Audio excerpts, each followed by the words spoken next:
နိုင်ငံတော်သမ္မတအဖြစ်ရွေးချယ်တင်မြှောက်ခံရသူကအဆိုပြုတင်ပြသည့်ပြည်ထောင်စုဝန်ကြီး30ဦး၏အမည်စာရင်းအားလွှတ်တော်သို့တင်သွင်းနိုင်ငံတော်သမ္မတအဖြစ်ရွေးချယ်တင်မြှောက်ခံရသူကအဆိုပြုတင်ပြသည့်ပြည်ထောင်စုဝန်ကြီး30ဦး၏အမည်စာရင်းအားယနေ့ဧပြီ9ရက်တွင်ကျင်းပသည့်ပြည်ထောင်စုလွှတ်တော်အစည်းအဝေးတွင်ပြည်ထောင်စုလွှတ်တော်နာယကဖတ်ကြားတင်ပြခဲ့သည်ထို့သောနိုင်ငံတော်သမ္မတအဖြစ်ရွေးချယ်တင်မြှောက်ခံရသူကအဆိုပြုတင်ပြသည့်ပြည်ထောင်စုဝန်ကြီး30ဦးမှာ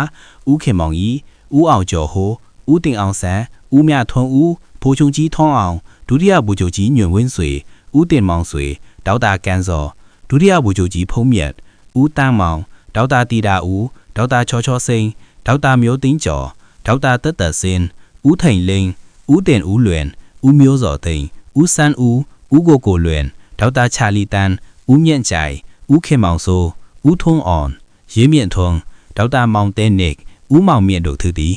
အဆိုပါနိုင်ငံတော်သမ္မတအဖြစ်ရွေးချယ်တင်မြှောက်ခံရသူကအဆိုပြုတင်ပြသည့်ပြည်ထောင်စုဝန်ကြီးအမည်စာရင်းနှင့်ဆက်လင်း၍ကန့်ကွက်ဆွေးနွေးမိသူရှိပါကဆွေးနွေးခြင်းနှင့်ကန့်ကွက်မိမရှိပါကလွှတ်တော်ကသဘောတူကြောင်းကြေညာခြင်းကိုဧပြီ9ရက်လွှတ်တော်အစည်းအဝေးတွင်ပြုလုပ်မိသည်